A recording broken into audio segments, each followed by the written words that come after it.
অয়না, তাড়াতাড়ি নামগুলো বলো, হাতে কিন্তু বেশি সময় নেই। দেখলে তো শেষ মুহূর্তে তোমার বাবাও তোমার সঙ্গ ছেড়ে দিলেন। এরপরে কিন্তু তোমাকে একাই সমস্ত শাস্তি ভোগ করতে হবে।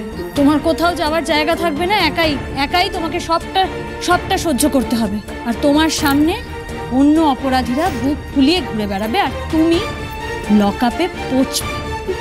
নামগুলো তাড়াতাড়ি বলে ফেলো। সবটা তো সামনে চলে এসেছে, আর কি বলবে ও? আর কেই বা বিশ্বাস করবে ওর কথা?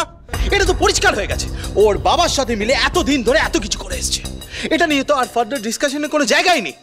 এক্স্যাক্টলি, এই মেয়েটা তো আমাদের বাড়িতে এসেছে আমাদের থেকে সবটা কেড়ে নিতে। এই মেয়েটাকে না এক্ষুনি ঘাট ধাক্কা দিয়ে বের করে দাও। ওর এমন একটা শাস্তি হওয়া উচিত যাতে ও কোনোদিনও সিংহরায়দের ক্ষতি করার কথা ভাবতেও না পারে। না, তোমার আর কোনো জায়গা নেই এ বাড়িতে থাকার। You have to get lost from here. Come. দাঁড়া রাহুল, দাঁড়া। তুই ওকে নিয়ে যাচ্ছিস কেন? পুলিশ তো আছেই ওকে বাইরে নিয়ে যাওয়ার জন্য। আর ও যা ক্রাইমস কমিট করেছে তার জন্য ওর তো লম্বা হাজতবাস গ্যারান্টিড।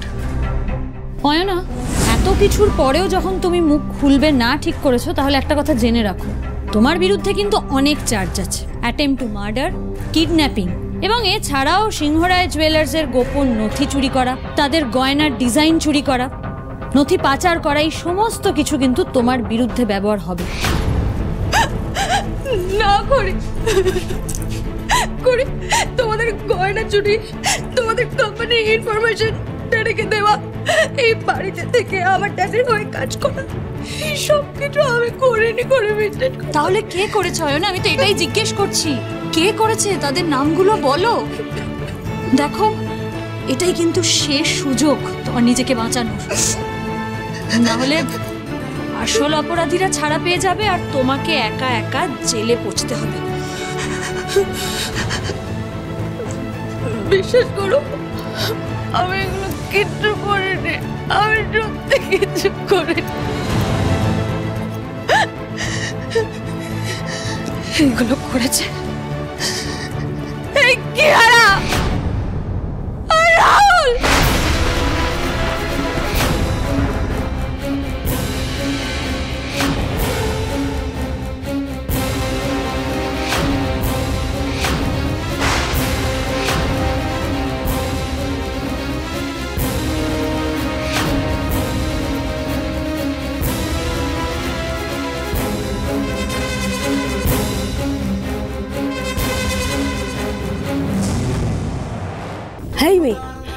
কি বলছো তুমি এই সমস্ত? হ্যাঁ দাদু, এতদিন ধরে আপনাদের নিজেদের লোকেরাই তো আপনাদের বিরুদ্ধে ষড়যন্ত্র করে গেছে। আর আমি তো সেখানে একটা বাইরের মেয়ে, আমাকে তো আমার ড্যাডির ইনস্ট্রাকশনে এ বাড়িতে ক্ষতি করতে আসতে হয়েছিল। কিন্তু এরা তো নিজে থেকে আমার ড্যাডির কাছে গিয়েছিল, এ বাড়ির সিক্রেট ইনফরমেশন লিক করার প্রস্তাব অব্দি দিয়েছে। কারণ এরা এই বাড়ির কেউ ভালো চায় না, কেউ না। তাই আজ যদি আমি থানায় যাই, তাহলে আমার সাথে এদেরকেও থানায় যেতে হবে। কি দাঁড়িয়ে দাঁড়িয়ে মিথ্যে কথা বলে যাচ্ছ তখন থেকে? এই না, তুমি নিজের দোষ লুকাতে আমাদের ঘাড়ে দোষ চাপাচ্ছ কোন সাহসে? আমি ঠিক কথাই বলেছি। বিশ্বাস করুন, এতদিন ধরে এই রাহুল আর কিয়ারাই আমার ড্যাডির হয়ে কাজ করতো। হ্যাঁ, আর শুধু তাই না, বোস বাবুকে দিয়ে করিকে না জানিয়ে কন্ট্রাক্টে সাইন করিয়েছিলেন এই কিয়ারা। এরাই বোস বাবুকে দিয়ে করিকে এক্সপ্লয়েট করেছে দিনের পর দিন ধরে। আসলে এই কিয়ারা খুব ভালো করেই জানতো যে ঘড়ির ডিজাইনই এতদিন ধরে সিংহরায় জুয়েলার্সে ব্যবহার হয়েছে। ওকে না জানিয়ে ওর গুণটাকে এতদিন ধরে ব্যবহার করে গেছে এই কিয়ারা। ঘড়ির ডিজাইনের ক্রেডিট ও নিজে নিয়েছে। এরাই রিথিয়ার ঘড়ির মধ্যে ঝামেলা সৃষ্টি করার জন্য, ঘড়িকে সবার কাছে খারাপ প্রমাণ করার জন্য বোস বাবুকে দিয়ে ঘড়ির গয়নার ডিজাইন আমার ড্যাডিকে বিক্রি করেছে। শুধু তাই না, তোমাকে সাইন করানো হয়েছিল যেই পেপারসে, সেটা ছিল আমার ড্যাডির হয়ে শুধুমাত্র তুমি কাজ করবে, আর সেটাও করেছে এরাই। আচ্ছা উকিল বাবু, আপনি তো এই পেপারসগুলো তৈরি করেছেন তাই না? তাহলে সত্যিটা তাড়াতাড়ি বলে ফেলেন তো সবার সামনে। শুনুন, আজকে যদি আপনি সত্যিটা না বলেছেন তাহলে কিন্তু আমি আপনাকে আমার সাথে থানায় টেনে নিয়ে যাব, কারণ আপনি একজন আইনের লোক হয়ে সবাইকে ঠকিয়েছেন। আজ যখন আমার সত্যিটা সবার সামনে এসেছে তখন আমি সবার মুখোশ টেনে খুলে দেব। মানে উনি ঠিক কথাই বলছেন। কেয়ারা ম্যাডামের কথাতেই আমি পেপারসগুলো বানিয়েছিলাম। এই এসব আপনি কি বলছেন? আপনি আমার কথায় কাজ করেছেন না দত্তবাবুর কথায়? আপনি বোধহয় ভুলে যাচ্ছেন যে দত্তবাবু আপনাকে টাকা দিয়েছিল এইসব কাজ করার জন্য, আমি না। তাই নাকি কিয়ারা? তো এই কথাটা তুমি জানলে কি করে?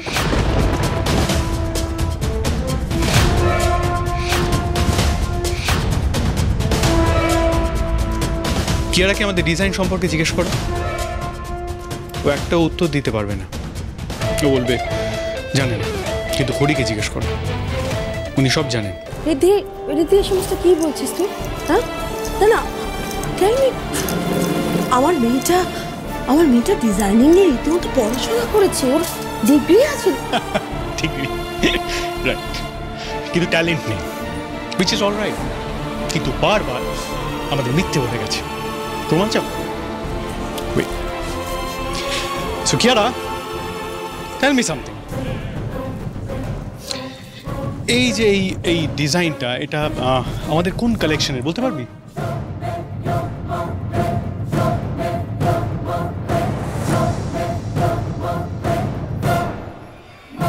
অক্ষয় তৃতীয়া। কারেক্ট। দেখেছো তো, খড়ি জানেন, কিন্তু কিয়ারা কিছু জানে না। আর খড়ি কেন জানেন বলো তো? কারণ এত বছর ধরে সিংহরায় জুয়েলার্সের হয়ে খড়ি অজান্তে ডিজাইনস করে এসেছে। কিয়ারা আর রাহুল দুজনে মিলে আমাদের শত্রুদের সাথে হাত মিলিয়ে আমাদের পিঠে ছুরি বসিয়ে গেছে। কিয়ারা, কিয়ারা, কিয়ারা রিদ্ধি কি বলছে? হ্যাঁ কি বলছে রিদ্ধি? কিয়ারা, রিদ্ধি এই গোটা সিংহরায় পরিবার এত বছর তোর উপর ভরসা করেছে, আর তুই ওদের এভাবে ঠকিয়েছিস? হ্যাঁ, তুই খড়ির গয়না চুরি করে ওকে এক্সপ্লয়েট করেছিস। তুই তুই তুই ওর ক্রেডিটটা নিজে নিয়েছিস।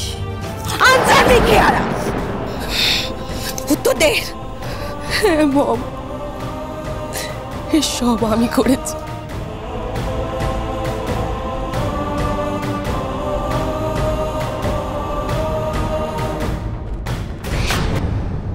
তোর লজ্জা করে না কিয়ারা?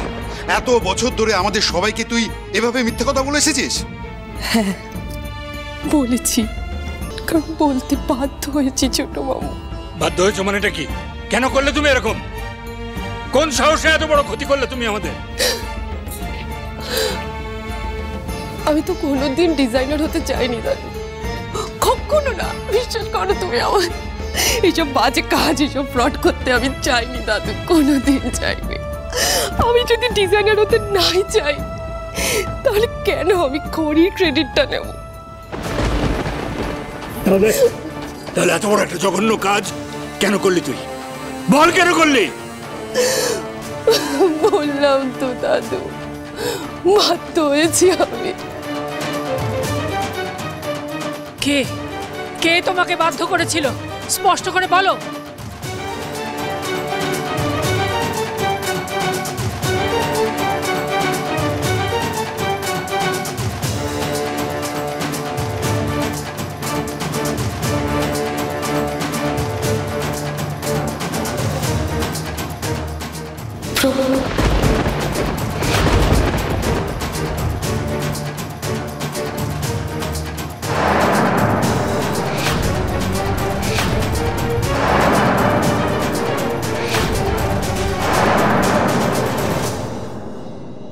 এটা তুই কি বলছিস কিয়ারা? হ্যাঁ ঠিকই বলছি।